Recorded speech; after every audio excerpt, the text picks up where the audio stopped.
Hey, how y'all doing? I got a special guest tonight. Introduce yourself, everybody, please. This is your girl, Ms.Tee, aka Harlem Heron. How y'all doing out there? I appreciate you coming through, Ms.Tee. Me and Ms.Tee just had a conversation on Buy Me a Coffee. It's going to be available shortly after the show tonight or whatnot about her second book. I believe that's right. This is the second book, right, Ms.Tee? Yeah. Yep. Her second book, Snitching, which is available at Amazon and also available where, Ms.Tee? Well, when Ms.Tee.books.net, which is my website, is back up, but it's Amazon, Google Play, Apple, so it's available everywhere. But hopefully my website will be back up by Sunday, my guy said. It had a virus. By Sunday. Oh, what happened to you? Speaking of viruses and things going down, tell everybody what happened to your account, because everybody was confused about the Instagram account thing. What happened with the Instagram situation with you? Yo, Odin, that's like a book in itself. I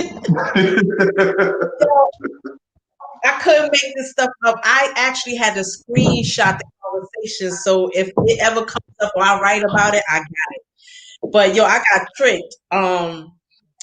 Something had happened at the same time. I posted something and some dude was talking crazy, and my homeboy was like, "Who is that?" So at the same time, the hacker was working trying to get my account. So I got a DM that's saying that somebody reported my last post. And it was a coincidence because somebody said something real crazy on it. And, we about to clap back and, talk crazy. So I'm like, nah. They was like, because if you don't respond, we're going to shut you down. I'm like, what? So I clicked the link and I should have hit my daughter first because she always tell me, should have been like, no, they don't need all that. But I gave them my email address and my password. He snatched it like that. Snatched my account like that. I said, damn. He tried to sell it back to you too. Yeah, he tried to get $550 out of me. I was like, nah, I'm good. And he tried to sell it. My homeboy hit me up like, yo, Ms.Tee, this dude got your account for sale. I'm like, what? Yo, I tell you one thing, customer service at Instagram sucks. I don't know if it's because of COVID or what, but I haven't heard from them yet. It's terrible. And you got that account back, right? Long story short, I got him down to $100, Bitcoin. I paid it, and he gave me the account back. But yo, the conversations before that was so crazy. It was like, yo, my homeboy was like, yo, that dude like you. He like you because he is like just talking to me about all kind of stuff. And then he screenshotted me conversations he had with other people where he gave them their account back and they paid him like $300, $400. And then he was like, yo, I'm going to show you how to invest. And I think he was from the UK. He was telling me how to invest my money. Then once he gave me the account back, he told me to make sure and told me how to make sure it's secure. I said, okay, well, thank you. Yo, it was insane. So all this because you posted a picture though? How would he, if he from the UK, how would he know anything about the pictures you posted and everything? No, it wasn't connected. We thought it was connected, but it was a coincidence. Everything happened with the guy saying something crazy about the post and him trying to steal my account. We thought it was connected, but it wasn't at all. It wasn't at all. He just happened to luck up and get me at that. Say that again. I'm sorry. I didn't mean to cut you off, Ms.Tee. No, I just said he just happened to luck up at that time. Everything kind of lined up for him, for the hacker. I remember you saying, I keep a goon with me. If you give me an address, we pulling up. I keeps one of those. Oh, yeah, or two. I keeps one of those because I really thought it was the dude that made the comment. I'm like, where you at? My homeboy was like, yo, you want money? Ask him, can we bring him the money? Because we really thinking it's somebody over here, but I really think it was, somebody from, one of them hackers. That's crazy, man. Some people that try to gain access to my account once or twice or whatnot, but I don't even open the message. Like, you know what I'm saying? Yeah, don't open that. All right, let's talk about Harlem Heron. We all that just getting in. We got Ms.Tee. We got Harlem Heroin, the author of Harlem Heroin, Snitching, the owner of her own boutique, the owner of her own dreams. She got big things coming. She got something coming January 11th. She gonna talk to y'all about. Yes, sir. So, what prompted you to write the book Harlem Heroin? I know you got your own story and everything, but what made you want to get your own story out to the people and talk to everybody about the life you lived and everything? You know what? It's so crazy because I never thought of books. I never thought of making money. I never thought of it being a movie one day. It's just that I had so much hurt in me when my brother Jermaine got killed. I called his mother and was like, yo, I got to write a book. She said, do what you got to do. Just, I think releasing it on paper was like, okay. But it wasn't only Jermaine. When I started writing, I realized like, damn, it was so much that happened in my life. I could really write a book about this. So that's what happened. And it was more so to let me let people know how this street thing go because, the streets was fun to me, despite what we was doing. But when my brother got killed, it it wasn't fun for me no more. It hurt like hell. And if people saw my documentary, you'll see I lost so many people. Like so many people had got killed around me. I've seen so much, but when he got killed, it almost killed me. Like I never felt anything like that in my life. Like I lost weight. I had cut all my hair off. I was bugging. I was really And bugging. that was the kid Pop Lottie that did that, right? Or supposedly, allegedly, the kid Pop Lottie, or whatnot. That had something to do with that. I mean, yeah, that's what the streets say. That's what the streets say. Man. Because okay, baby man, let's talk. Since you brought him up, rest up to him. God rest his soul. Everybody says he ran Mace out of Harlem or whatnot. You know what I'm saying? He was the main reason Mace ran the God or something like that. Is there any validity to that? That's a fact. That's a fact. Yes. Growing up, I ain't gonna say Mace is one of my. At one point, I liked Mace. I like Cameron more. Is Cameron a Harlem nigga? Because I read in your book where one of your people like, who is this nigga talking about? He running Harlem and this and that and the other. And I take it to believe he talking about Cam. You know what I'm saying? No, I think it was Jim Jones that had did a radio show and was saying something like that. And that conversation was actually regarding Jim Jones. Oh, okay. I had that wrong because I thought it was Cam. I said, oh, this nigga wearing pink and big earrings and shit. And niggas like, who is this nigga misrepresenting the streets like that? You know what I'm saying? Yeah. And me and Mace were tight.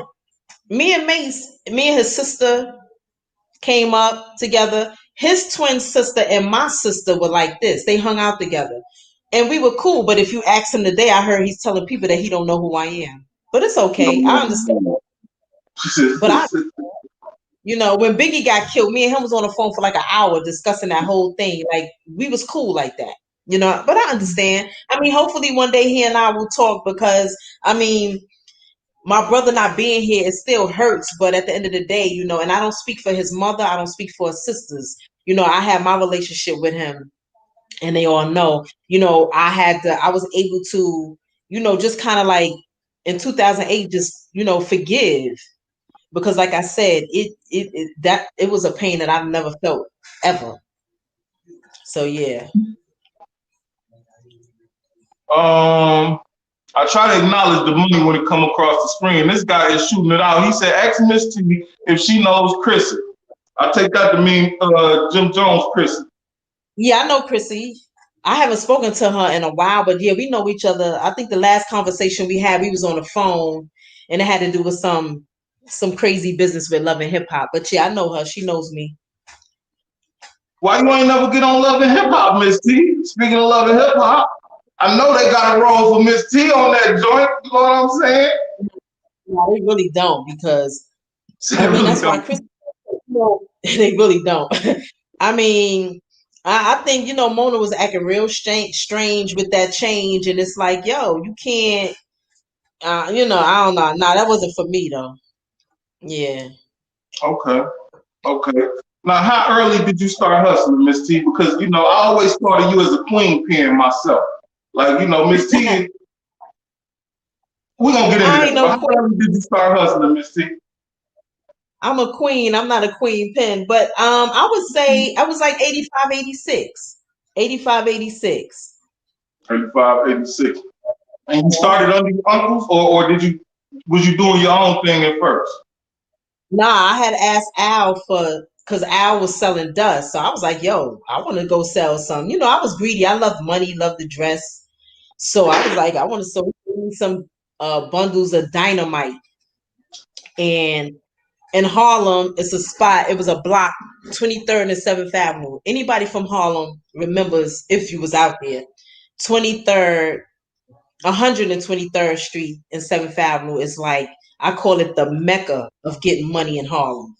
And at the time, I knew it was just crowded. I didn't know that it was really like real money getting legends out there getting money. I just knew it was crowded and it was money to be made, and that's where I was at. Yeah. Okay. Now we had a previous conversation where you were saying that, like you just said, you had fun in the game or whatnot, not knowing what the outcome would be, what the turnout would be, what the drugs would do to a community or whatnot. And you say you started with dust, but eventually moved to crack. You know what I'm saying? Yeah, that was almost immediately because like I would say 85, 86 was the dust, and more into 86. That's when that crack hit New York and everybody was like, yo, what is this? Like it just took the streets by storm, and we had no idea the effects. We just knew that people wanted it all the time. Like they just could not get enough of it. And be like, damn, you know, it was different than just coke or heroin. Cause like even back in the days, like you had dope fiends. Dope fiends was fly. Dope fiends wasn't selling nothing. You had dope fiends fly. They smelled good. They had their chains on their neck and their rings. They wasn't selling anything and doing nothing crazy like how crack had people doing. It was different. And we was like, damn, the money was coming in so crazy, and we couldn't even chop and bottle it up fast enough before it would run out. But yeah, the devastation of it all, it was like, wow. Yeah. Now you like you say you started under your uncles or whatnot, and basically, for good, I guess for good reason. Around those times, those two individuals you could count on to have your back and everything. And, after the death of your uncle Wild Al, can you take me into that? And what prompted that? Was it jealousy or was it fear? Because he was I read in the book that he was a very feared individual by a lot of upper folks. And that because of it, they were able to hustle places like, I believe it's what, Honeycomb, Holcomb? What was the street? Edgecombe. They were able to hustle up there when other people couldn't. You know what I'm saying? Because of it and whatnot. The Jamaicans had it on lock. And they were wild. Those Jamaicans up there, they were like the people that cut you up, cut your head off and play soccer with it. Those type of Jamaicans. Yeah. So they were rough. Cut your head off and play soccer with it, huh? Absolutely. No, and I'm saying that because that's what they really did. Word. Yeah. So I wouldn't even wanted to be around individuals like that, to be quite honest with you. So for him to be going up there to do business that ain't doing business for him or whatnot, he had to have some type of set on him himself. You know what I'm saying? Right. But that goes to show you what type of individual he was. He wasn't scared. He was, he was who he was. He was Wild Al. Yeah. Now, what do you, like I said, in your mind, what prompted whoever it was that took your uncle away from you to do that? Was it fear? Was it jealousy? Was it anger? Fear. I would say fear, and then later on, I realized it was anger because I didn't find out until literally my uncle died in 86. About 3 years ago, somebody told me, and I'm not going to really say what it was, but somebody told me something that my uncle did that was so humiliating to his partner. And I have to say, if that was me, I would have let him have it too. You know what I'm saying? No, not me, but I understand why it happened.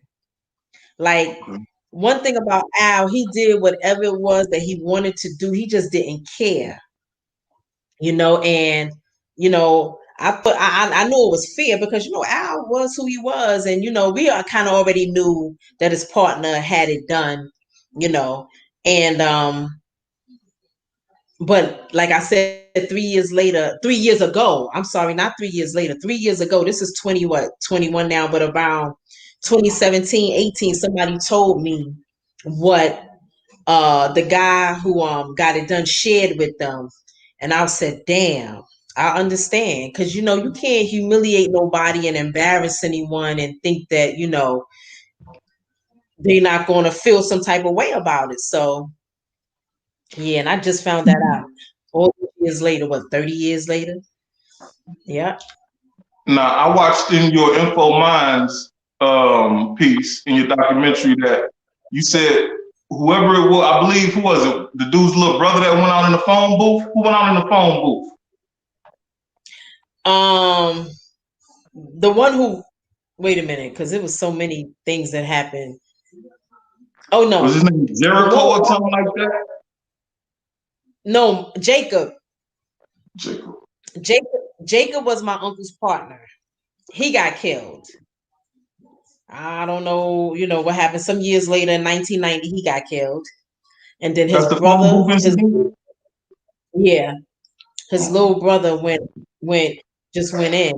I was just talking about the little boy, the little guy today with this movie producer, and he said that's something that kind of hit him, when he was watching my documentary. You know how, because at the end of the day, he was a baby. You know what I'm saying? He was young, and to lose, like I said, how Jermaine death affected me, his brother affected him that way because that was like his brother was fly, like one of them dudes in the streets, and his brother was his everything. And when they say it's a thin line between having your sanity and really losing your mind, that's what happened to that young kid, and he went in. And I So he went into understand blood again. war. Oh, he went in, not caring what was going to happen to him. Yeah.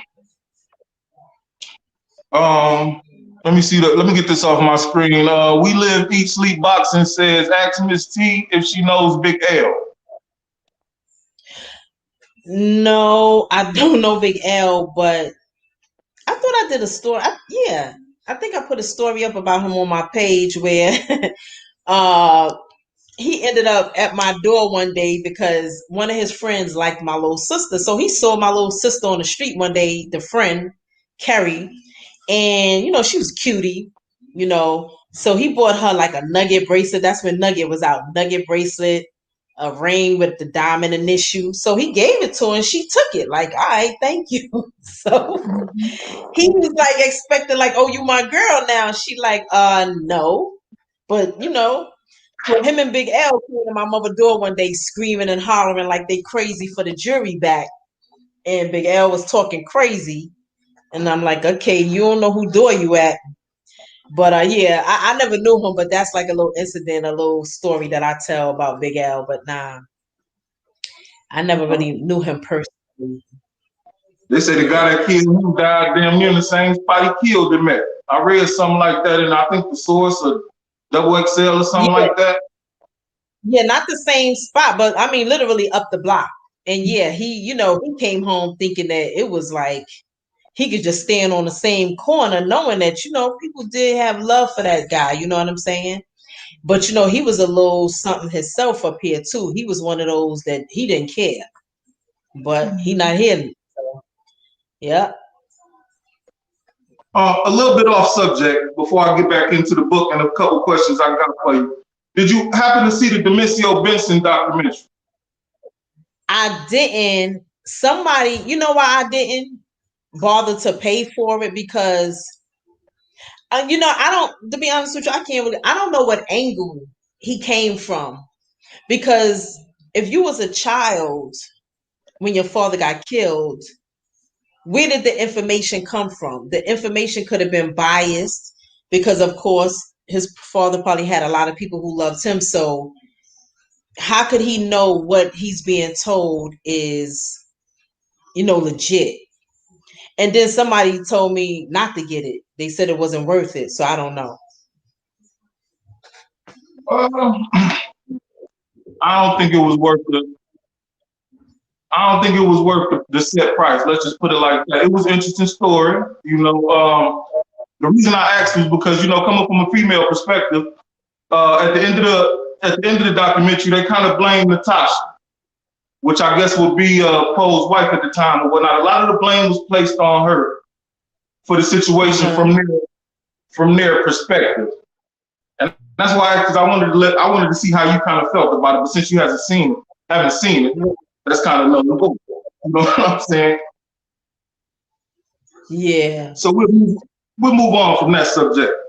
How about Dog? Tell me about Dog. Now I was watching the Info Minds thing, and Dog was probably like 30 seconds. So I was with this guy named Dog, and he got locked up. And then I said, "Fuck Dog," and you know what I'm saying? But I'm like, come on now, I need a little bit more about this Dog character. You know what I'm saying? How much time did you spend with him? What was he like? You know what I'm saying? Because he was a chubby cat. You know what I'm saying? Chubby dudes don't be having a chance with the women like you sometimes. So to see him in there gave a lot of niggas hope. Like, all right, now she don't discriminate. Nah, Dog, man, that's my guy. We still cool today. It was so crazy. It was so short because he ended up getting locked up. So, I met him and Kev Frost, which is Kirk Frost's younger brother, not the youngest, but younger brother. And they was getting money. Like they was young. Like Kev was probably 15, Kim probably was like 17 or 18. And, he came up. Matter of fact, I met him at Wild Al's memorial. We had gave Al a memorial in 1987, the year after he died. And he came up, he had a little drop top, red BM. And I was asking my uncle, who was that? And of course, Stan was like, "Oh, that's my man Dog. But don't worry about all that, because Stan, he cock blocked like crazy. He didn't want me with no, cock blocked. It was ridiculous. So we started talking, and the crazy thing is that Kev and my uncle Stan, they would be going, chilling, and every night they like, "Yo, where the hell Kim is at?" He be disappearing. He was with me. So, when he found that out, he was livid. But it is what it is. But yeah, Dog is a good dude. He was getting money. He did 5 years. And, I was young at the time. It's like 5 years back then is like life. To a young girl, you like 5 years, somebody in prison, he going to federal. And then they sent him to Terre Haute, Indiana. First he was in Otisville. Then they said, I'm like, so I started dealing with someone else, but I would still take his calls and stuff like that. But yeah, he a good dude. Me and him still cool today. That's my guy. Yeah, I was about. Huh? Is he free? Yes. Never went back to the penitentiary? Never. Nope. That's good. Now, how close were you to the lynch mob? Because, that story still sticks out of my mind when you talk about, I believe it was Fat Leon that was talking about, I'm going to cut the bitch's fingers off. The motherfucker took the ring. I'm going to cut the motherfucker finger. That shit just had me rolling. Like, man, I think that nigga like you don't go that far. Y'all had some type of, not relationship like that on that level, but some type of friendship for him to want to go that far for you. You know what I'm saying? Nah, he loved me, and I look forward to her getting her fingers cut off too. Real talk, because it was disrespectful. Oh, hold on. Matter of fact, hi, Doggy. I'm doing an interview, and they was just asking who Dog is, so I was just telling them who you was. Oh, Lord. That's Hold on. Say hi. Hello. What up, That's Dog? Yes. How you doing? All is well, man. I was just asking about your relationship with Ms.Tee, man. How's everything been since you been out and everything, man? What you up to? Say it again, my brother. He said, how everything been going for you? Man, just taking it easy, man. Just taking it easy. He said, just taking it easy. Yeah. All right, baby. I'm gonna call you. You good? Yeah. All right. Tell him you the best, man. Tell him I said, man. You might ride or die any day, man. He said I'm the best. I'm his ride or die any day. Any day. No Any doubt. day. No doubt. This is 100, man. All right. Love you, baby. I know who I can call on, man. That's right. He said he know who he could call on. All right, I'm gonna finish this interview. I'm gonna hit you back. Okay, man. All right.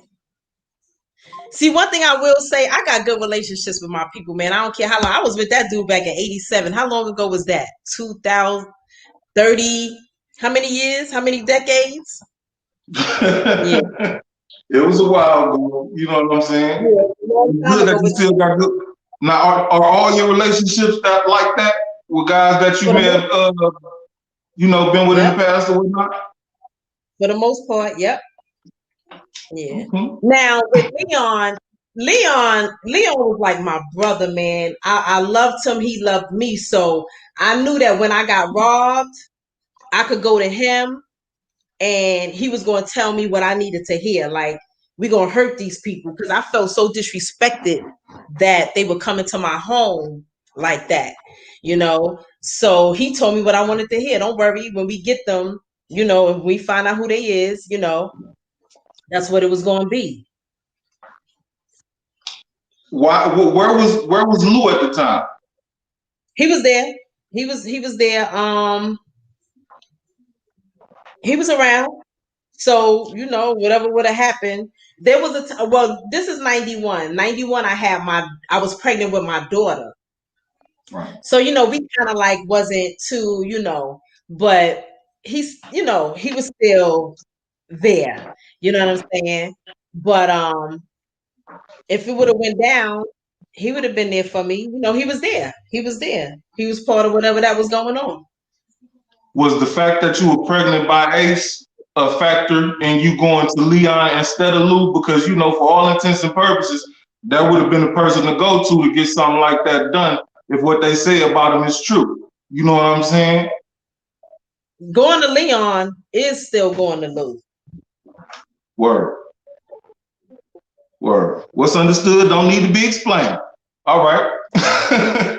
So tell me about Fritz then, Miss Lou. Tell me about your relationship with Fritz and what you went through with that situation and everything. When I got robbed, or just in general, because it's a large misconception. At one point, I remember I did the internal affairs when I saw some iffy stuff going on. Did you and Mrs.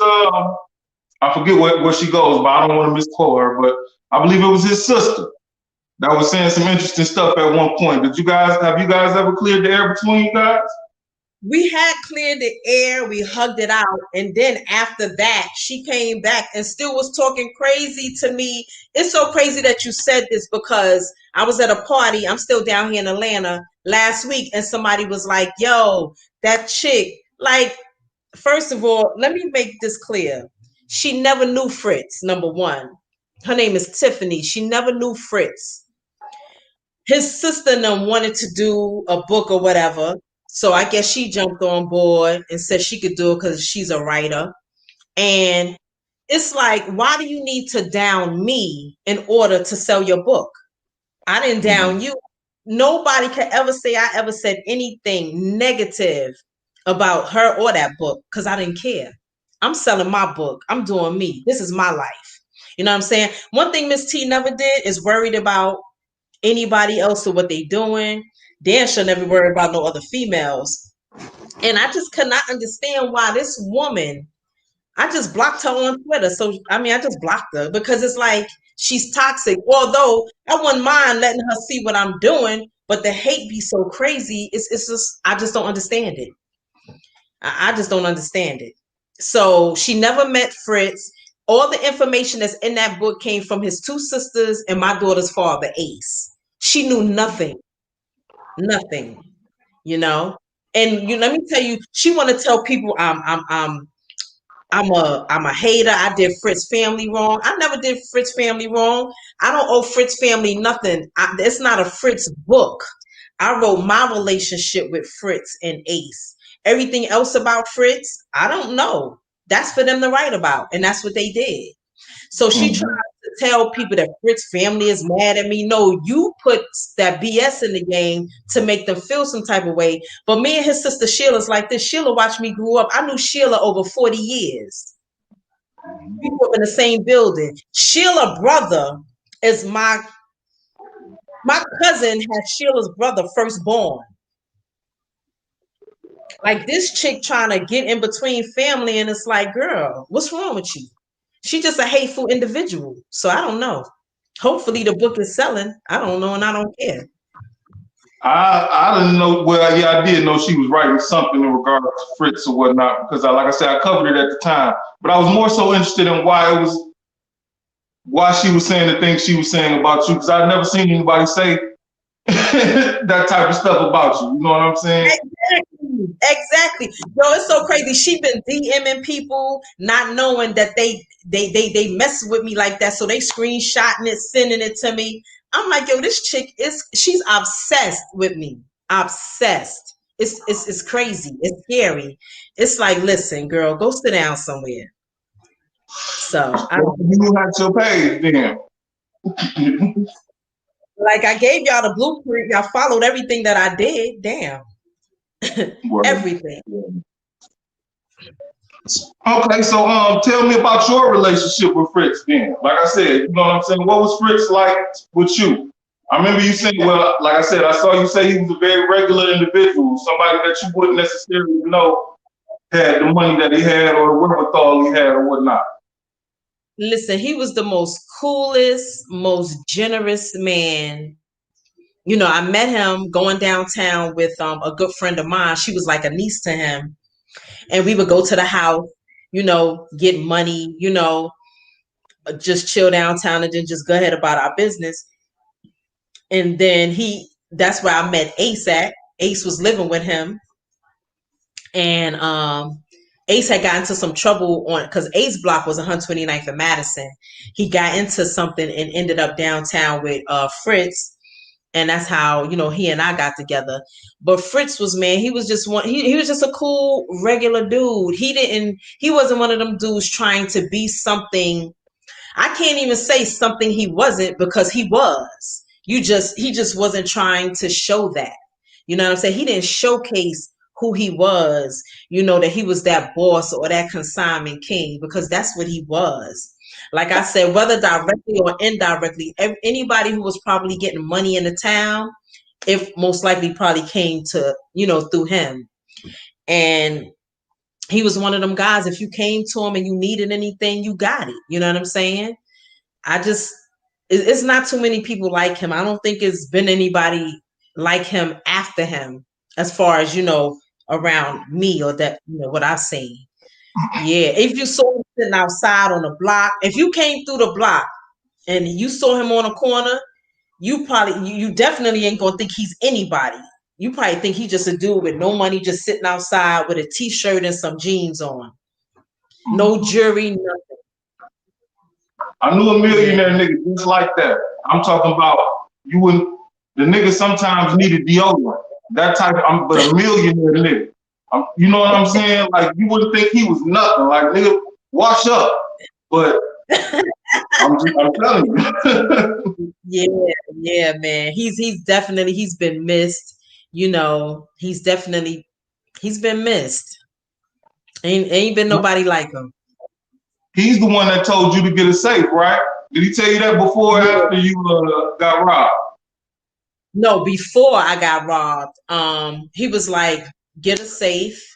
That way I could give you money to put up for Ace. And now Ace already had money on the street, which is what I was collecting. But then his thing is, and this is what real men do, you know what I'm saying? Like, his thing is, whatever I get or whatever, I'm gonna make sure I give something to you, you know, to put up for him. So get you a safe. So, you know, all the money could be secure. So, and that's what I did. Yeah. Now, you know, when I first heard that, how long after that was the robbery? It's so crazy because I was just trying to think. I don't even know, to be honest with you. It could have been some months. It could have been some months because Ace got locked up in February of 91. I got robbed May of 91. So in between that, it was a short period. It wasn't long at all. It's a few months. So do you think the fact that you let the person in that you let in, who happened to be family, you know what I'm saying? Did he see the save? You think he just saw it? Because it couldn't be that, because like you said, it happened simultaneously. You let him in to give him something, and then a little while later, it's a knock. You know what I'm saying? Yeah. Straight set up. And they said, take me to the safe. So they know it's right. Right. Yeah, these individuals who's never been in my house, who I never seen before, maybe because I mean they had masks on. I still don't know to this day who came into my home. And after I thought about it, I wasn't really worried about them. I was more concerned about my brother. So when I went to Leon about finding the girl and the dudes and killing them, my attention quickly turned to putting that hit out on my brother-in-law. Because I'm like, if it wasn't for him, they would have never came into my home. So I was more like, okay, I'm going to get him. If I find him, he's a dead man. I told Ace that, you know, it wasn't really nothing he could say. You know, I'm sure it was hard for him to even believe that his brother would do something like that. You know what I'm saying? But after a while, when his brother never visited him anymore, he realized my brother really did that, you know? So yeah. Still never seen him to this day? To this day, nope. So that nigga Frank Mathis, what's the dude named Frank Mathis? Didn't he disappear and shit? Yeah. Yeah. All right. Okay, while we on Fritz though, Fritz and Rich, they connect. And I saw Kevin Child's interview, if I'm not mistaken. I hope I'm not going to speak wrong, but I believe he alluded to the fact that Rich may have worked for Fritz or whatnot. Now, is there any validity to that statement? I wouldn't say that anybody really worked for Fritz. They got their work from Fritz, and then of course they had to pay the money back. But I wouldn't say I wouldn't say that Rich worked for him. No. Okay, because in a particular interview I'm speaking about, he was saying how Rich was frustrated about how the money was coming because he had to give it out on consignment, his work out on consignment because of, I guess, his situation or whatnot. And that put me in the mind of the consignment king. Like you said, you know what I'm saying, Fritz or whatnot. And he spoke as to how close they were. And then to take it a step further, on your info minds, I heard Ace say that he gave Rich, not him himself, but Fritz gave Rich a large sum of money and 30 bricks. Now, I had never heard before the money. I always assumed that he gave him bricks. I had never heard that he gave him money before. Okay, he gave him the 30 keys to get his brother back. And then Fritz gave him money because he said, once you get your brother back, you're going to need money to just go away and chill, because there's no way you're going to be able to really go back to the street as Rich Porter, because the feds is already wondering, who are you that someone would want to kidnap your brother? You understand? Like, who are you? What are you doing out here? Where you getting money from? So, you know, that's a whole nother investigation in itself. So Fritz did give him 30 keys and gave him money to chill and just lay low until everything died down. What is the street value of 30 keys back then? It depends, because back then, what a key would be, like 25. And well, I don't know what you bought it for, but I think you could sell it for like 25,000. I remember one time when it went up to like 37,000. So in 90, well, that was more like 89. I don't really know. I mean, depending on what it was selling for, you know, 25,000 or 30-something thousand. Because when there was a drought, it skyrocketed. You know, it'll go up quick to almost $30-something thousand. So it just depends on what it was going for at that time. But it was damn sure enough to get his brother back, you know, and that was the purpose. Okay. Now let me ask you a question about your character, not riches, because people seem to get upset when I talk about rich and talk a whole bunch of shit and this and that and other. I want to speak to you. Now, your sister, you basically, you didn't raise her. Your mother was around, but you raised her. You know, you had her all the time. She was with you. You know, you made a lot of decisions as to who she could go with, where she could go, and this and that and other. Now, God forbid something like that should happen. She grown now, so that's out the way. If they took her, would there be anything that you wouldn't be willing to give up or do in order to get her back? Not her. There's absolutely nothing I wouldn't be willing to do. Nothing. Okay. Not her. Everybody knows what she means to me to this day. That's right. Okay. Like I said, I didn't want to speak to anything because I already said how I felt about the situation, and you know, me, myself, and I, what I would have done. And like I said, I believe at a certain point in the little boy's life, if he doesn't have a father, his big brother is that. You know what I'm saying? Because that's who he looking to for guidance. That's who likely taught him how to pee, bathe, a whole bunch of shit that a mother could do, but a brother would do in the place of a father. You know what I'm saying? Speaking from experience. You know what I mean? Whether you like it or not. Yeah. And I know that there's nothing I wouldn't do in that situation. Now we're gonna move on from that because that had. So I just wanted to ask you that. Loose ends. There's a large misconception of what he was like on the streets because, like, for all intents and purposes, people think he was like Preacher. Like people see him and go the other direction. And you know what I'm saying? If you don't know him and can call him by name and he can recognize you, then you probably shouldn't be on the same side of the street as him. I heard a whole bunch of things from different people, like seriously, about this particular guy. And then you talk about him, so I'm gonna say fluffy. Like, you know, you don't hear people talk about him so lovingly and fluffy like that. Like, okay, he a human too. Like you say, he an individual too. You know what I'm saying? So speak to me about your relationship with him and how was he outside of what everybody thinks about him? Right. I mean, yeah, he was definitely a tough guy. It wasn't a persona. It wasn't an act by any means. He was who he was, but he also had a side to him that I tried to humanize because it was true, you know, in the book. You know, we had a good relationship, you know what I'm saying? They were, you know, we had fun. He loved to play. He loved to tell corny jokes and act the fool in the house. You know, you got pictures of him and my sister dressed up with Disney duck hats, and you know, that's just who he was. You know what I'm saying? But when it comes to that street life, I guess his thing was, don't play with me. Like he didn't want it to ever be misconstrued that anybody can play with him because he just wasn't to be played with. And that was true too. So he definitely had both sides to him, you know. Definitely. Right. Right. That's him and my sister in the house acting, you know, just being silly. And that's who he was, you know. So yeah, he definitely had two sides to him. But he was feared. He was. Some people had every reason to fear him because he didn't play with people. I mean, I don't know how to even say it. He just had this thing. I don't know. Yeah. Did he smile in the streets? Yeah, he would joke around. Even if he was with his crew, he joking around and playing. People seen him smile before. I don't know, like walking around mean mugging all day, but yeah, he smiled. You know what I'm saying? So yeah, he did.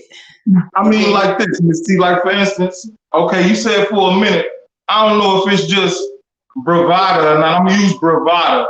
You said you didn't know what he was all about like that in his background for a minute. You were kind of naive to that fact.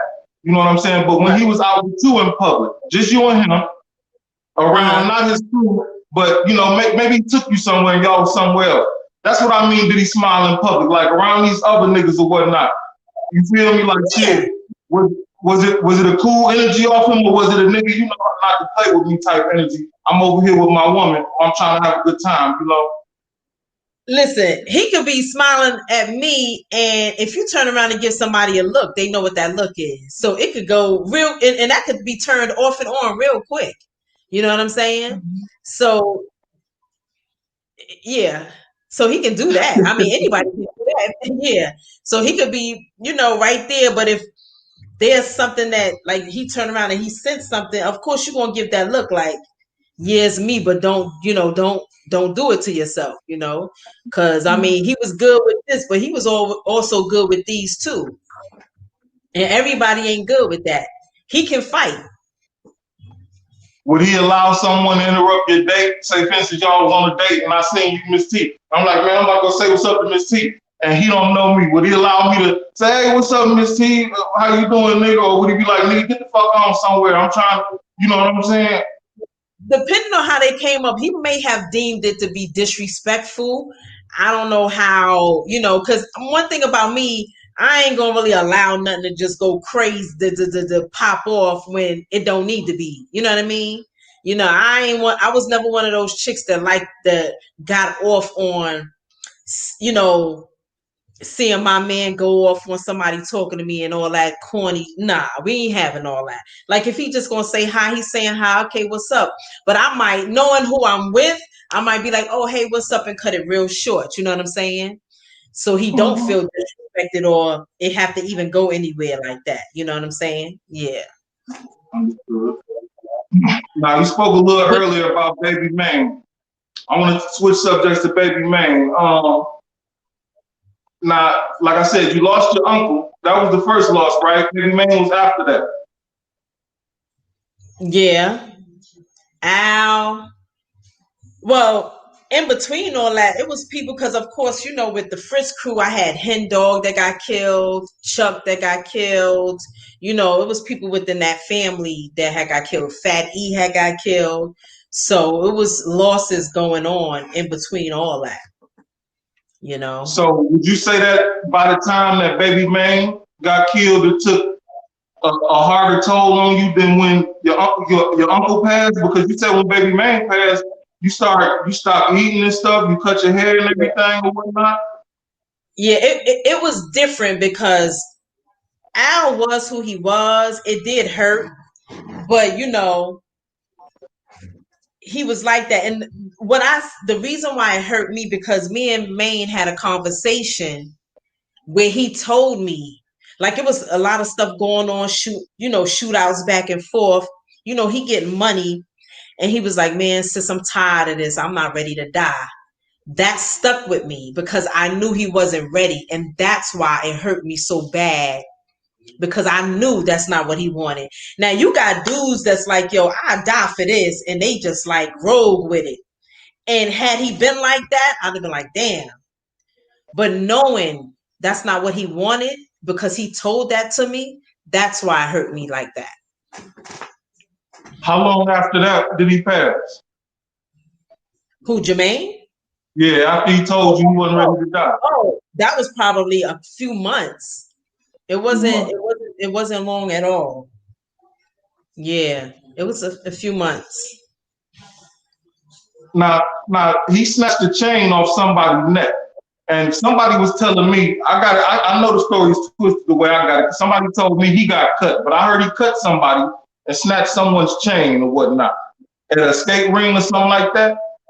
No, it was at a gym. Well, he had cut Pop Lottie months before he snatched the chain. That's why him and Pop had that little beef. But that happened because another dude, it's just so crazy, Anyway, he ended up cutting Pop Lottie months before that. Now, when he snatched the chain at the Gaucho's gym from Cardan, who was a rapper down with Mace, I actually saw Cardan not too long ago, and I think he recognized me. I don't know if he seemed a little uncomfortable. I didn't say anything, of course, and I didn't look at him any type of way. Now, I don't want people to feel uncomfortable. But he only snatched the chain because he wanted Mace to come and get it, because he had a little issue with Mace being disrespectful, about a female or whatever. And that's what all that was about. It had nothing to do with Cardan or anything like that. So he took it saying, okay, now I took this. You got to come out and say something to me or face me. But, he never did that. Mace, wrote a line about him or said something on wax about about baby man that he took offense to? That was after the fact. Nah, it was something with a female, and Maine just felt like, yo, you disrespecting me being around my girl or something like that. It was something like that. That line in the record came after that. Now that girl wasn't your sister, right? Because he dated your sister. Yeah, okay. My sister. So at that time, baby man and your sister weren't together. You were just like a big sister to him, or whatnot. Yeah, at that time, we all just became a family. Like, even when she was pregnant with someone else, he was still coming to the house to see me. I know he felt some type of way, though. He still felt some type of way. He was like, I'm here to see T. You know what I'm saying? That was my baby. We was a family. Yeah. Okay. Rest up the baby man. He seemed like a good dude, man. He was. I never heard nobody speak foul of him, though. You know what I'm saying? Even the people that don't seem to be on his side don't speak down on him. They just speak of him. I noticed that. You know what I'm saying? That says to me he's a stand-up dude. Yeah, he definitely was, and he was one. He wanted to mimic, because he was around Lou when Lou was at the house, so he kind of wanted to mimic having that respect out there in the streets and stuff like that. And I had to have a talk with him and say, listen, everything ain't what it's cracked up to be, because at this point Lou was already doing 30 years. I'm like, is that what you want to be? You know what I'm saying? He doing 30 years. That ain't, but he kind of idolized him because he was around him back, when he was around us. But I was like, that's not what you want to mimic. And Lou didn't even want that for him. You know what I'm saying? So, it's just unfortunate. Was baby man the blood? Yes. He was like a one-man blood. A one-man blood. A one-man blood. He went through this little blood phase, and I'm like, Lord have mercy with the red on. It's like, all right, when is it going to be over? But he was just a one-man blood. Then that phase quickly went somewhere. He was too fun. Like, when he snatched that chain, he was in the gym with red sweatpants on, a white t-shirt, and a red bandana, because he had these long braids. So he was still in his little blood phase. But yeah, he got over that quickly. But he didn't run with a crew and all that craziness. Nah. Because one thing about he had a lot of heart. He had a lot of heart. I will say that. You know what I'm saying? Like, he gonna roll. Like, I remember somebody disrespected me one time and called me out my name. So I had to ask the dude, like, who was that? He told me. So I called him. He like, all right, meet me downstairs. And me and him rode uptown looking for the dude. That's when he had his S500, looking for the door, S550, whatever. So we got to the dude block, and he got out. He was like, yo, where homie at? They like, oh, he ain't here. He was like, yo, tell that homie to call me. He disrespected my sister. The dude called him, apologized and all that. And this dude was supposed to kind of be about his business somewhat, but that's how he was. Like, we didn't know if the dude was going to be there or not, but, he was like, let's go. He didn't call nobody to come with us or nothing like that, Mm-hmm. So he was a soldier. When it came down to those he loved and everything else, I can respect that. Sure. Mm-hmm. I hate to backtrack, but I got this question down here. I don't know why it's down here where it's at, but there's a little like 5-minute video on Info Minds where you talk about getting a phone call after Richard Porter passed or whatnot and being threatened because they thought that evidently Lou Sims had something to do with it or whatnot. Can you talk about that a little bit?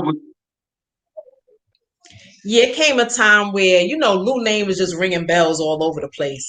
So Rich had been found. And then I get a call and they said, I don't know, can we curse on here? I don't know. I don't want to mess up your channel. They said, Go ahead, Ms.Tee. They was like, yeah, bitch, they gonna find you in a river because we know Lou killed Rich. So I was like, what? But I knew it wasn't true. I knew he didn't do this. I mean, he had no reason to do it. I mean, so when he came home, I'm like, yo, I need you to go up the block because AZ and them, I'm on 134th and 8th, between 134th and 133rd. AZ and them was right up the block on 32nd, you know what I'm saying? On the next avenue. So I was like, yo, you need to put your vest on, get that, and go up the block and see what's going on because they call in the house. So he went up there, and I don't know if I never even asked him if he ever spoke to anybody, anything, because my thing is, if he went up there, he came back and he said everything is good, I'll take his word for it. I ain't got nothing to worry about. I don't know if he spoke to anybody yet or not. To this day, I never even asked him, But yeah, but I knew then, I was like, that was probably somebody playing on my phone or hating, because again, he was a tough guy and his name was always ringing bells in the street. So I figured somebody was, just kind of did that, to be mean or just hating or whatever like that. But yeah. You didn't believe what the paper said. What did the paper say after they arrested him? The murder rate went down how much? 56%. Can you imagine? After they locked him up. Yeah. 56%. That's crazy to be blamed for something like that. Mm-hmm. Mm-hmm. You don't believe that? I mean, he wasn't responsible for. He wasn't responsible. No, I'm not saying he was responsible, but they saying that after this particular individual had to sit down, that the rate went down a complete 56%. Right, that's what the paper said. And Joe White, I think she was the DA at the time, but or U.S. whatever they call it. But nah, I'm sure some things stopped. Let's say that. Okay. I'm sure a lot of people start coming back outside and things like that. Because I'm gonna be honest with you, they were feared. They were feared. Some people stopped coming outside. They didn't want to be around when them guys was rolling around, and that's just a fact. Because I know some people for a fact that stopped coming out. It was kind of like a sigh of relief because there was so much going on. It's unfortunate that it was going on. I mean, now with a name like his, it must have been tangled up in so many circles, like you say. For the lady to come out and say the rate goes down 56% and this, that, and the other, that means damn near every time something happened, his name is said, or That's what I said. His name was ringing bells every time something happened. So it's like, oh, Lou, and then even if he didn't, if his crew did something, it automatically goes to him because that's his crew. You know what I mean? Like they're gonna blame it on him because it's his crew, So yeah, that was unfortunate. Okay. Now I want to double back to Baby Mang for a minute here, because didn't he used to roll with a guy named Daddy-O? Yeah. Daddy and Hector, they were like father figures too. Hector was such a gentleman, Hector, he looked after Jermaine and Mike Murder. My brother, Mike Murder, is also Max B's brother. Charlie was little, he was young. Yeah, the rapper. Excuse me. Max B, the one that's in jail? Yes. We're going to talk about that in a minute, but go ahead. I don't mean to interrupt you. I just want to make that clear.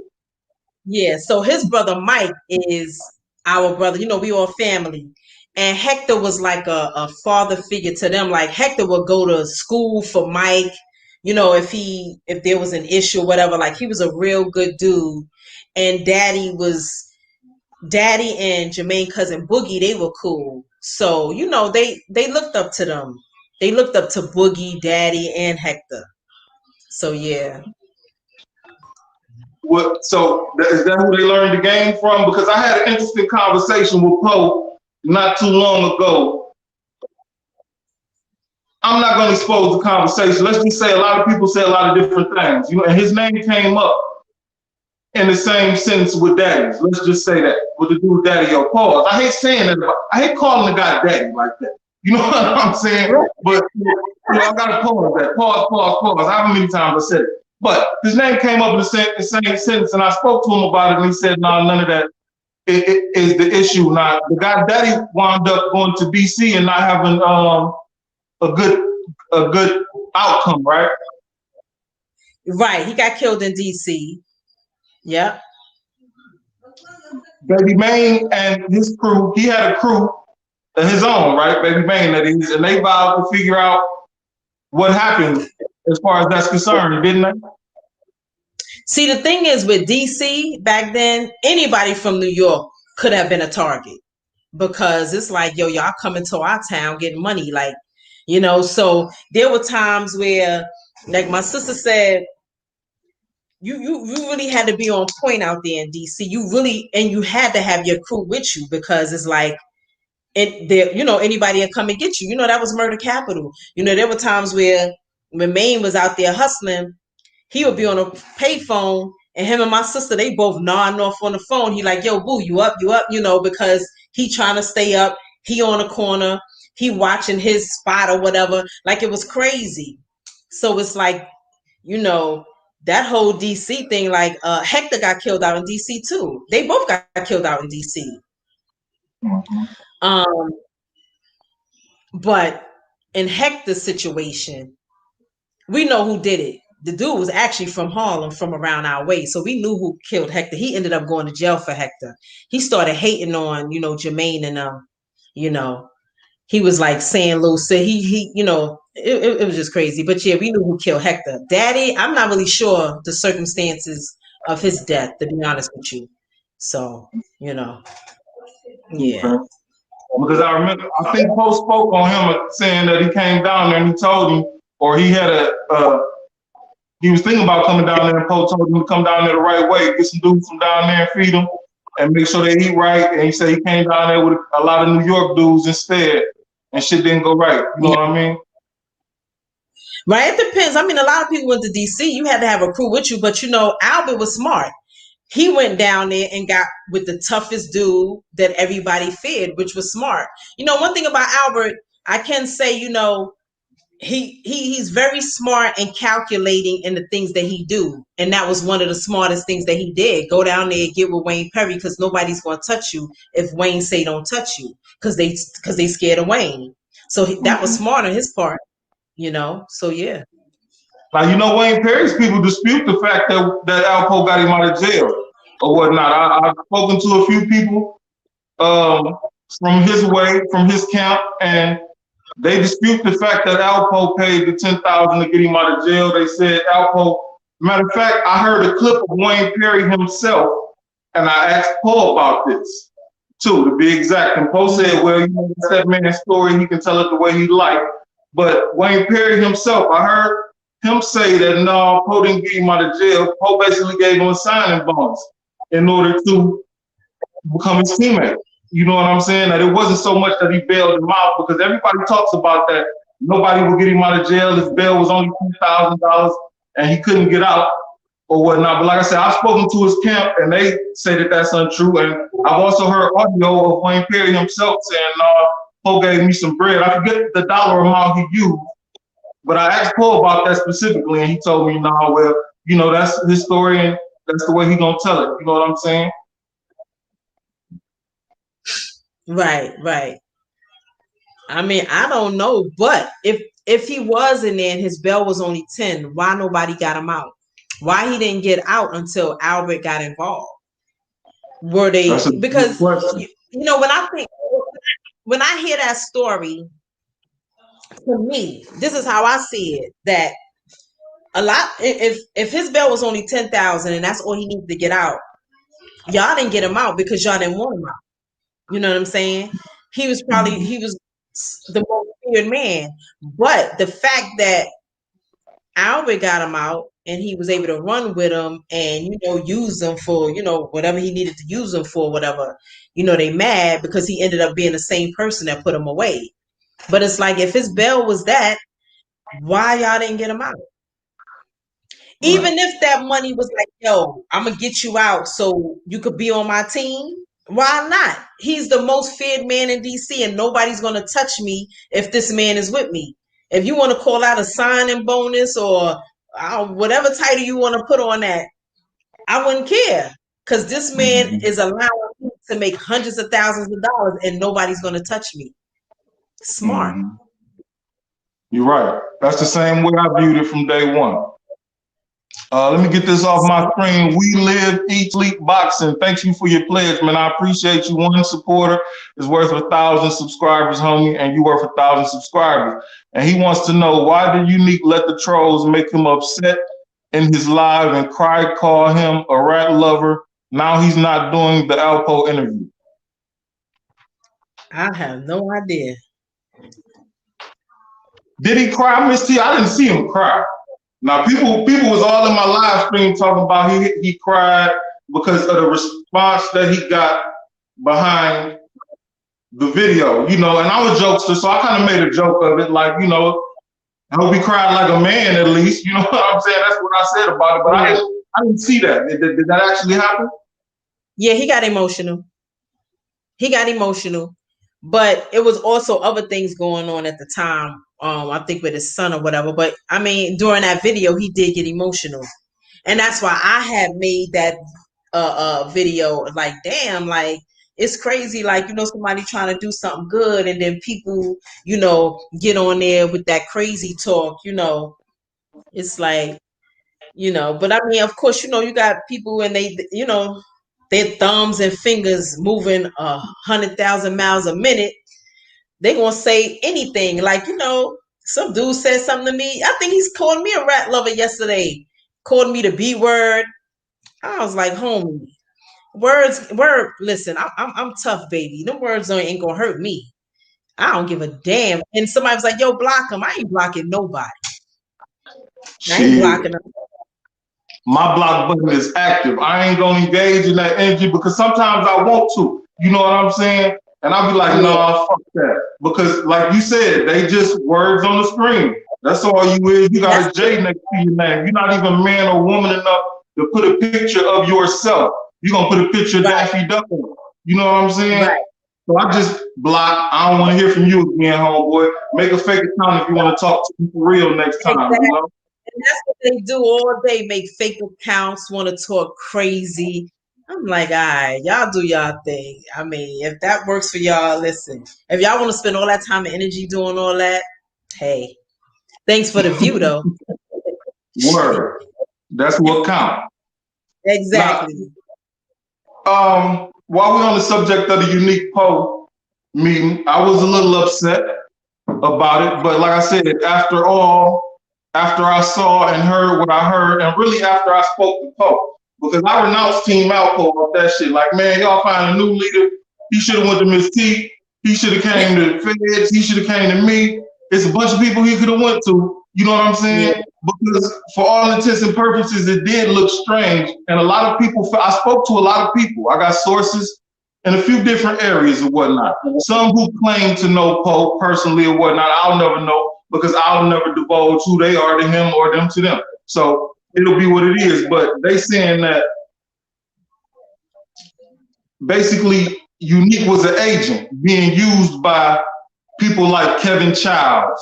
Who else? That he came out with the story about how he's cool with Wayne Perry or whatnot afterwards or whatnot. They said that he was basically an agent being used by people that wouldn't stand in Poe's face and say what he said in the first opening minutes of that video, which is basically, I don't agree with what you did, and I'm me, and blase split. And Poe told me that I misconstrued the energy because I felt like it was some misplaced jailhouse energy. That was my exact words. Like, I felt like that was some whole rage. Like, I don't do this and do it. But Poe said, no, it wasn't like that. The energy was good. Everything was sweet. But a lot of people feel like they were using Unique in that sense. Like, you know, he's cool with a lot of people that look up to him for standing 10 toes down the way he did as long as he did and now being home and see him as the exact opposite of Poe. You know what I'm saying? So what do you think about that? Yeah, because people hit me up too. They was like, nah, Ms.Tee, Alpo looked like he wanted to hit him because Unique was talking crazy. I'm like, nah, that's just Yui's energy. He's been like that since I've known him 3 decades ago.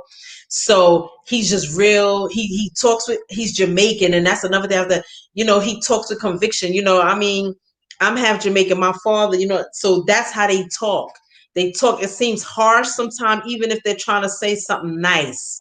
So, you know, I don't think I think Unique just wanted to get off just because it was Poe that this is what I stand, this is what I believe in. And it could have been influenced by the Kev Childs or whomever, because I think he just wanted to get his point across. But like Albert said, I did what I did for me. People could do what they do for them, and that's it. And he stood his ground as well, which I was glad that he did that as well, because again, you know, people want him, oh, he need to come out and say something for the youth, and he needs to explain. He don't have to explain anything to anybody. I don't have to explain nothing. You don't have to explain nothing. Like, what are you talking about explain? And what is that going to do for anybody? Like, who are any of us out here that feel like we have to have somebody explain something to us? For what? If he gonna be judged, he gonna be judged. If somebody want to do something to him because of what he did, you know, let them go ahead and do it. But it's like, who are these people out here thinking that he needs to explain to anything or talk to somebody, kids, about something? That's, you know, if he wants to do that, he could, but he don't have to. It's not his job. He ain't the first snitch, he won't be the last. And people killing me with this rat shit because it's mad snitches out here. I know a detective who snitches got him on speed dial. Like, stop it. Y'all don't even know who's telling out here. It's crazy. You know? I know a cop in Brooklyn, 79th precinct. Like, they be calling him, like, get out of here. You know what I'm saying? So get that book snitching and just don't do nothing bad, so you don't even have to worry about being told on or being snitched on. Snitching won't stop. It is a business between the government and the person who's telling. And that's a fact. And if you want to know why it's a business, get the book. It's in there. Man, that was very interesting. I'm glad you said that. When I read that, the way you chronicled the business of it and the government aspects, that's why I said a lot of people, y'all, I've been New York out here misinforming people. One nigga in particular with a wider audience than I have, you know what I'm saying, that love to talk shit subliminally and talk shit to Ms.Tee, and I'm gonna beat him up for it as soon as he done fighting these other motherfuckers or whatnot. You know what I'm saying? But they out here misinforming people. Man, you really want to know what's going on, you need to get this book and read it, man. It's very informative, man. It's not a joke. You know what I'm saying? What it say? The streets are fair game, but the game has never been fair. And that's one of the truest statements that you'll ever hear in your life. Yep. And that's a fact. I mean, when you look at the game, you know, Alpo, like he said, what part of the game is where if you after a homie or some money, you go in somewhere and you kill a dual mother? What part of the game is that? You don't supposed to be killing innocent mothers who has nothing to do with that. What part of the game is that? People want to pick and choose what part of the game, you know, is good or not. No, you can't pick and choose. The game is the game, number one. But what part of the game is that? Nah, the game ain't never been fair. I don't care what nobody say. Yeah, there ain't never been no rules. I always stood on that. Like you said in your book, you wrote the rules. I'm still looking for the author. You can send me a copy as well for debatetv1@gmail.com. If you ever find the author and the rules and the regulations, I would love to see them. You know what I'm saying? The only thing is that you would expect someone to be like, you know what, I'm going to stand tall, or I'm not going to say nothing. We have an expectation, but there are no rules and no codes, written or unwritten. We just have an expectation of certain things. And some people live up to those expectations and some people don't. And that's just the bottom line. That is a great explanation for it. Like, that's one of the best ways I've heard it in terms of, like I said, the explanation. Like you said, there's an expectation. There's no rule. You have an expectation. No. You know what I'm saying? But that's why I told people, when they think I'm bullshitting, if I'm going to do something with somebody, I'm going to put all of that shit on the floor before we hit the floor, doing whatever. It's going to go like this. We're going to do that. When it comes down to this, nigga, ain't none of that.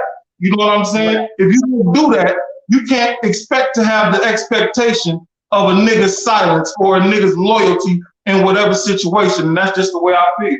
And that's the only way you can be disappointed. You know what I'm saying? That's right. Right. Absolutely. Now, the dude across the screen, the WAP99, what's up? He one of my day ones. I appreciate your contribution, homie. He said, so do you know Doo-Wop? He wrote a book. Were you cool with Dominicans uptown? I wouldn't say I was cool with them, to be honest with you. I only really went up there when it was time to buy coke, to be honest with you. Doo-Wop, I know who Doo-Wop is. Me and Doo-Wop mother was cool. Doo-Wop and my uncle were cool because, of course, they was in the feds together, you know. So have I ever really known him personally? Nah, but he know who I am, you know.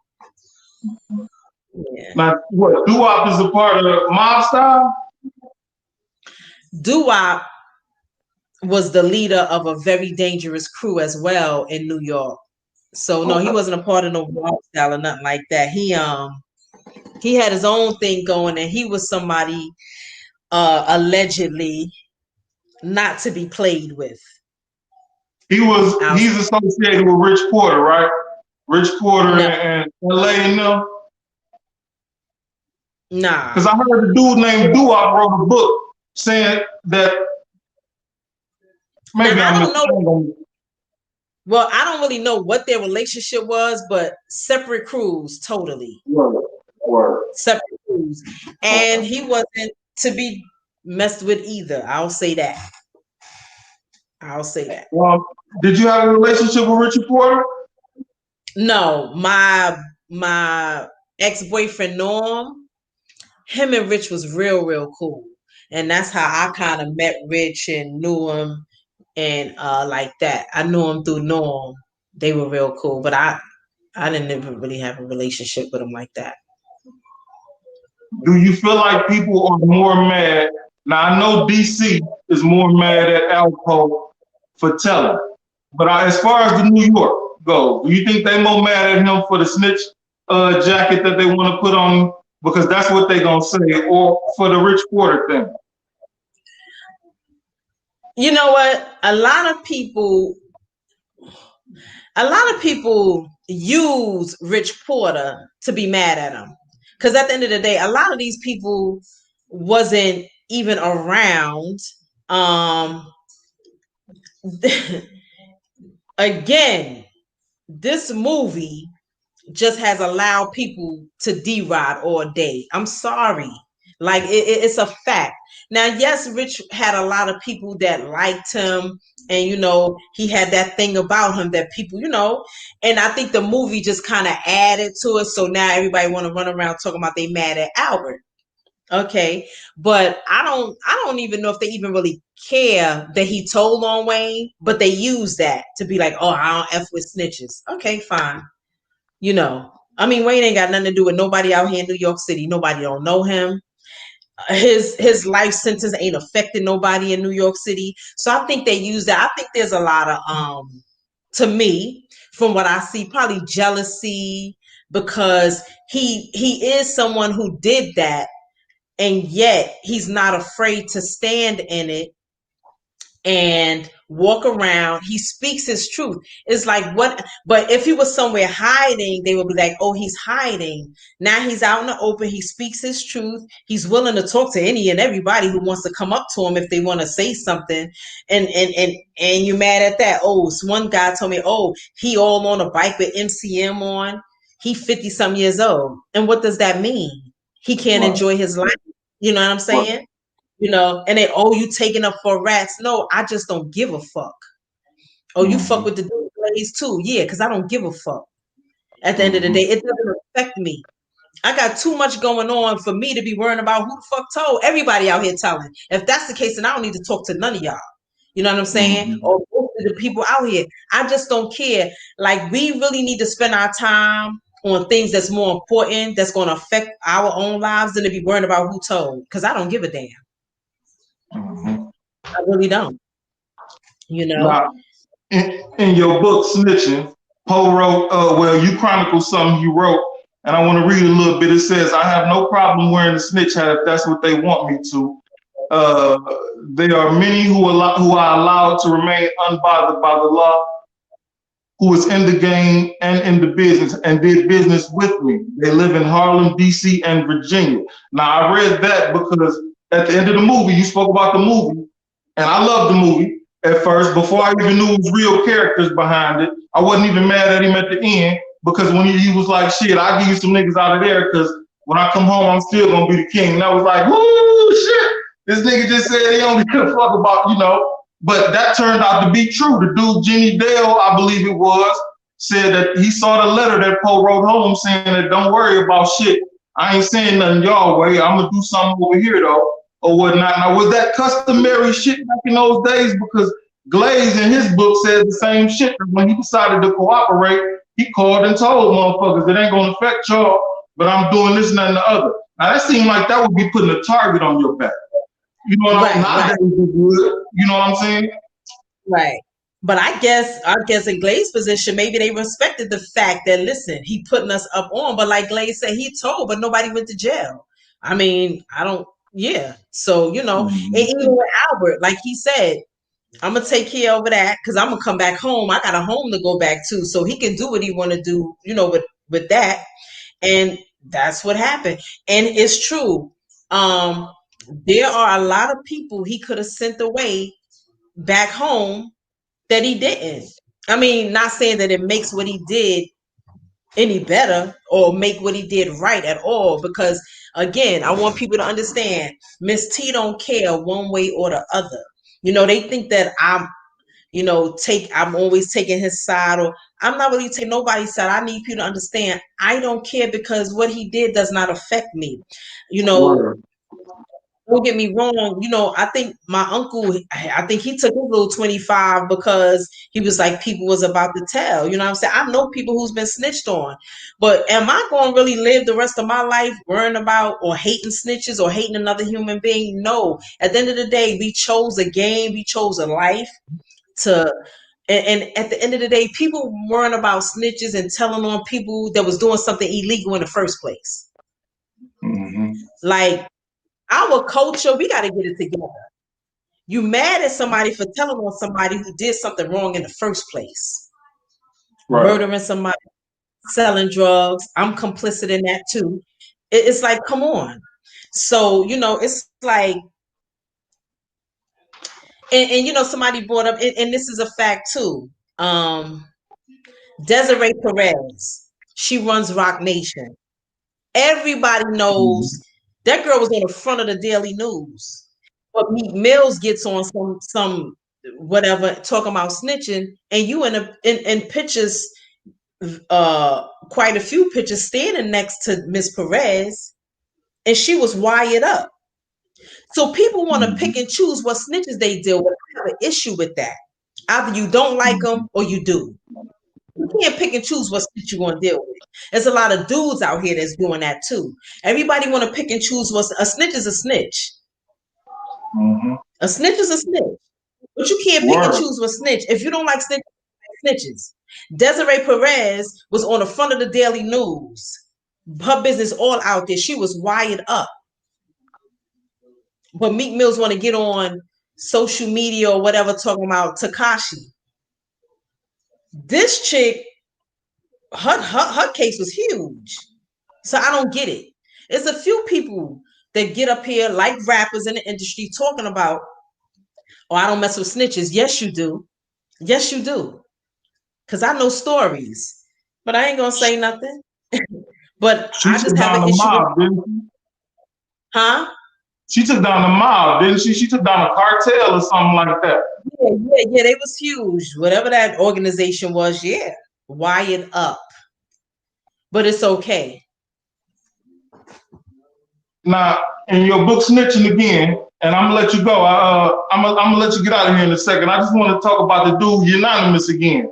Because, you know, he had a real disposition against snitches and people that snitch. And he was saying that at one part in your book, he called Poe and Kevin Childs two separate type of cowards. And I've been looking for the comment. I thought I highlighted, what is it? What did he say? They were recreant? What's the word you use? Recreant? Oh, I forgot I know I put it in there. Recreant, something like that. I hate when niggas talk that gangster shit and it comes out that they told. Shaking my head. I know Kevin Childs' story.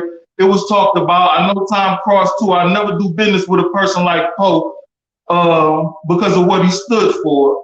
You can never correct what he's did. That's something that he has to deal with for life. Kev, I make moves with because I know, he said, Kev, I make moves with, but I know he's weak. He doesn't have the heart to spill blood or whatever. Both of them are two different types of cowards. How do you feel about that statement?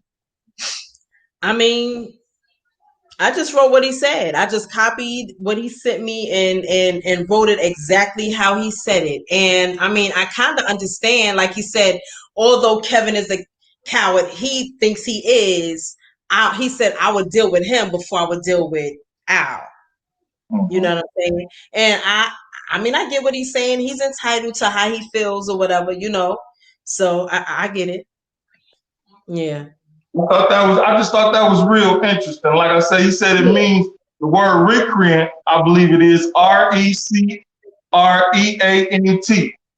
It means cry for mercy or yield in a cowardly manner, unfaithful in duty or allegiance, a cowardly wretch, one who forsakes a duty, a cause, one who is unfaithful. That's crazy. I had never seen that word before, heard that word being used before. That I read that. Yeah. Well, okay, Ms.Tee, tell everybody where they can get your books and about your boutique and about what's happening on January 11th. Oh yeah, well, of course the books is on Amazon. My website had a virus, but it should be back up Sunday, hopefully. Ms.Teebooks.net, she's Ms.Tee.com or Royalty Publishing. But for the meantime, they're on Amazon. Yes, and for the females, go to vanity.net, buy you something cute. For the fellas, you could go on there and buy your girl a nice gift. But January 11th, which is Monday, I don't know the time. I'm sure it's between 7 and 9. I will be on a Netflix special called Crack. It's a crack documentary that chronicles the crack era of the 80s and 90s. So I will be on there. You'll see me there Monday night, January 11th. Yep. And thanks everybody who supports me. I see some names, True School, WAP. Yeah. Thank y'all. Oh, my girl Mina is up there. Yeah, thank y'all. I appreciate y'all. And that movie or that it's not, not doing a movie. I'm doing something. It's more like a series, but it's called an anthology. I met with a producer today and the meeting went very well. So we're gonna try to get something together. So I'm hoping by maybe 2022, maybe production to start probably the end of this year. I don't know, but it's in motion. It's in motion. Can I play somebody? I mean, can I try out? Can I get a tryout? Send me a script for somebody. I can get killed in the first few scenes, you know. I can just pull up and don't say nothing. You know what I'm saying? Something like that, Ms.Tee. You know what I'm saying? Give your boy a head start, Ms.Tee. That's what I'm asking. Got you. I asked everybody. I asked Flo, I asked Glaze. I said, man, when the movie come out, man, I need a head start, man. You know, just let me die in the first scene. I'll do it. You know, let me show how dangerous your neighborhood was. You understand what I'm saying? But thank you for coming out, Ms.Tee. I really appreciate you. You have been one of my favorite individuals ever since I have bumped into you, and you've been nothing but nice to me. I appreciate you coming out, and I got Ms.Tee on Buy Me a Coffee too. Y'all go over to my Buy Me a Coffee. It's down in the description down there. I am going to upload it tonight. We talked about this book and a couple of other things over there, man. You got to go over there to see it because it's exclusively at buymeacoffee.com/UpForTheDebate.TV. Thank you again, Ms.Tee. I really appreciate the company, and hopefully we can do it again. Yes. When is part 2 to that documentary coming out? Huh? I said, when is part 2? Oh, no, not part 2. You said you was working on a couple books. You want to talk about that real quick? Or no? Oh, my God. Yeah. I'm working on Harlem Heron 2 After the Storm. I'm working on, I have a book called Reflections. It's more of a uplifting book. It came out of the whole COVID-19 thing. You know, it's just something for us to reflect on because we wasn't prepared for this. And, you know, moving forward, you got to be prepared for a pandemic like this or any situation. Hopefully we don't have a pandemic like this again. So it's Reflections, and I'm working on my erotic books. I've been writing erotica for years. Not too many people know that. I mean, when I say years, something years. I'm gonna give you my address. I need some address. You know I need to ride Ms.Tee. Oh shit. So yeah. All right, now. Well, we sure appreciate you coming by. Thanks I'll get with you a little bit later. Peace and love. I hope everything happens in abundance for you in this new year. And I'll see you a little bit later. All right. Bye, guys. All right, O. All right, now.